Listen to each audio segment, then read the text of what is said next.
Everybody, we're back at the Batavia train show again at the Richard C. Cole Arena. It's a little windy here. My eyes are watering, so let's go inside and see what kind of what we're going to do. Alright guys, this is the venue. It's pretty good size. I've done one lap. I'm going to do a second lap to see if I missed anything. So let's go in and see what there is.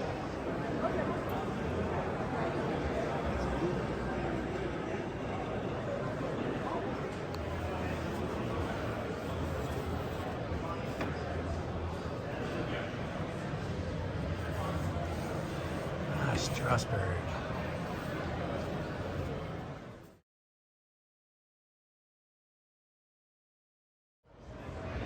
Cool GG1. I had that in HO.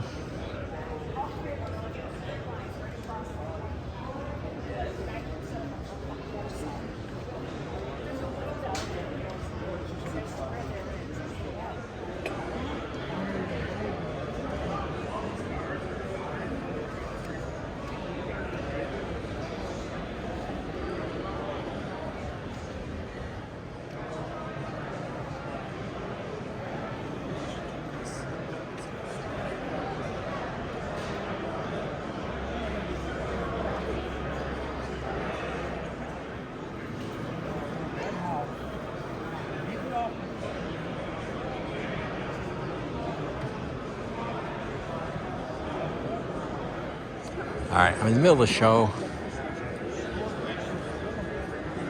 and I'm running out of time because I've done so much yakking with people. But did I make him clip dizzy?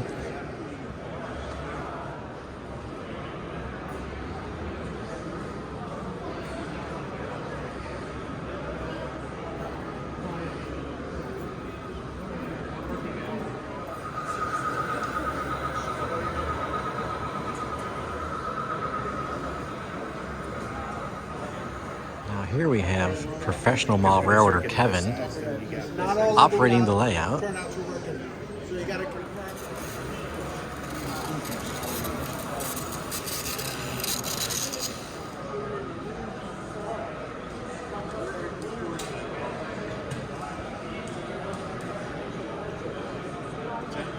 where you find the treasures. You just never know what's in there.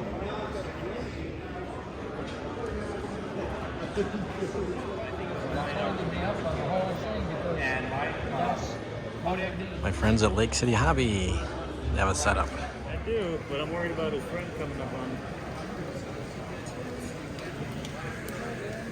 Don't worry about the front. I got the front. I want him to get all the trash. Hey guys, I'm talking to you. Oh, okay.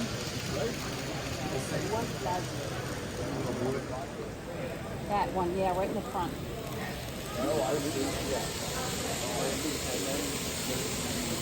Yeah.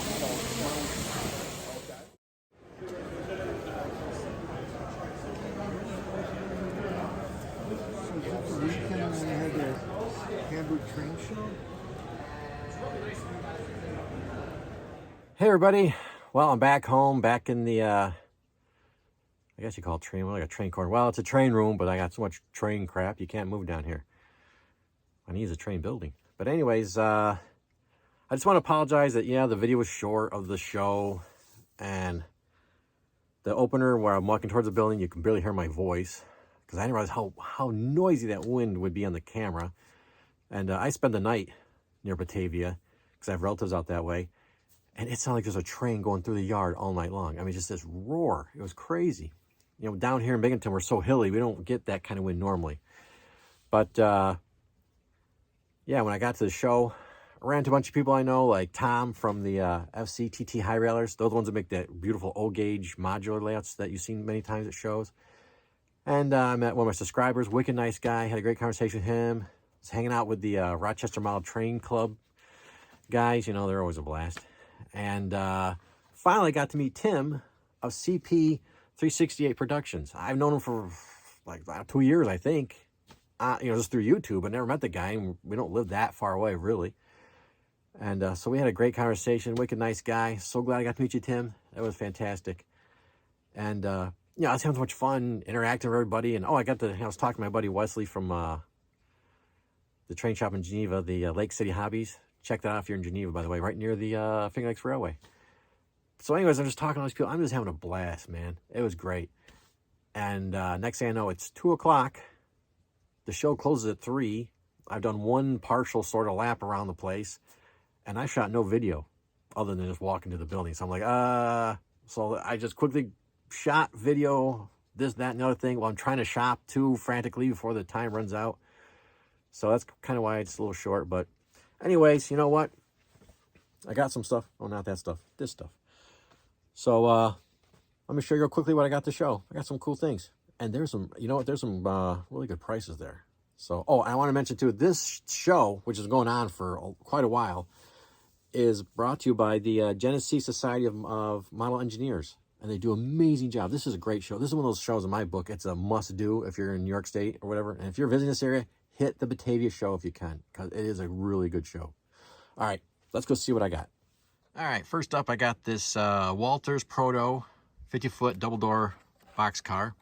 And you all know, if you watch my channel, if I find nickel plate at a train show, I'm a happy boy. And the pros were, for their time, they were considered the kind of a good thing. They actually kind of hold up in time, don't they, with the detail compared to cars today, I think. Oh, sorry, the light's a little dark, my arm's in the way. But I have this car in another number, but I'm always happy to actually find nickel plate I don't have, which has become rare. As far as rolling stock, there's a lot of engines I don't have just because, the expense. This was cool. Now, I got this. Oops, stuff's falling. I got this car because I thought, it's different. Usually Conrail is blue with white. And I had no idea if Conrail ever made such a thing. This is an Athearn ready to roll. It still has it's an earlier one because it has the clip-on coupler covers. Nowadays, they'll use all screw-on.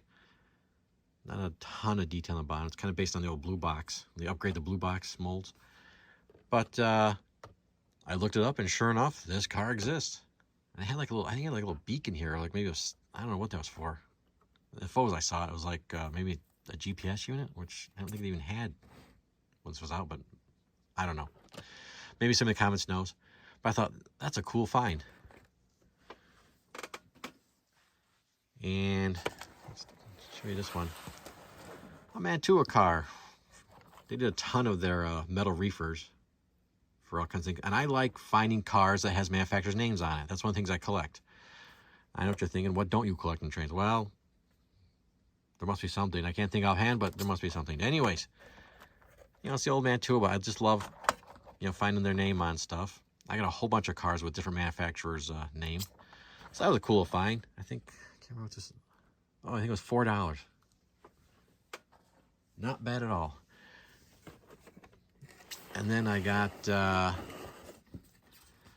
nickel plate heavy duty flat car, which is left over from the blue box era also. And it had a load on it, a really good sized load, which I actually have a Westinghouse flat car like this. Yeah, and I collect Westinghouse stuff. Yeah, it's shock, isn't it? Anyways, this is missing the load, and this car probably sold for about $45, $50.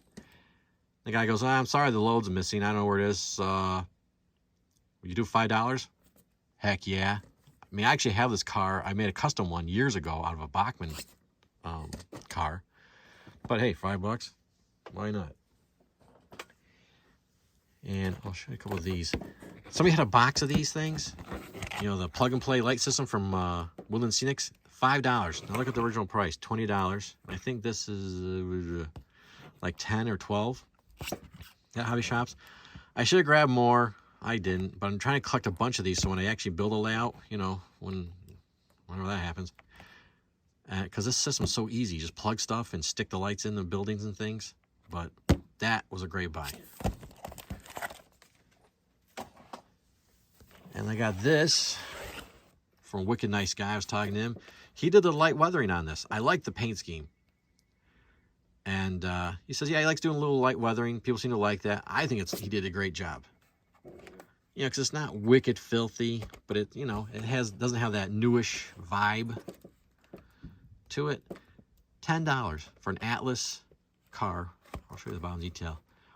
That the guy custom weathered. $10. To me, that's a steal. So I love that car. I've been really into 50-foot modern box cars lately because, you know, I've been seeing a lot of them in Binghamton. And, oh, I love this. I have to kind of go up a little bit here. That's a little dark, isn't it? But anyways, it's an old Gilbert HO radar tower. And this thing has original instructions in it. I'm not an expert on Gilbert stuff. You know, it's American Flyer. And there's the parts in it. This thing is mint condition. That just goes on top. I think this spun around. If it's operating, which I don't know if it is or not, I don't care. I want the box and the piece. This is just fantastic. This is the kind of stuff when I was a kid that, you know, you always wanted. Not that I was a kid in the 50s, when you're around the 50s, but, you know, to find this in the box with the instruction, that is just, to me, that is just too cool. That was probably like my big purchase of the day, actually. And I picked up this. I like getting club cars. And the, you know, the group that was running the show had these AccuRail kits done. As you can see, the GSME, owned and lease. AccuRail does a beautiful job. I love putting these kits together. They go well. They run nicely. You can upgrade them with metal wheels and whatever colors you want. So I made sure I snagged one of these because I like anything that has to do with, you know, New York State railroads and stuff. So, all right. There's everything. Oh, wait a minute. And then from Lake City Hobbies, I picked up a Rail Pace March issue. I love this magazine. If you're into rail fanning, real train stuff, this is a great magazine for Northeast region. They're also the same people who do the HO Collector, which is my all-time favorite train magazine. It's like walking into my childhood, that magazine.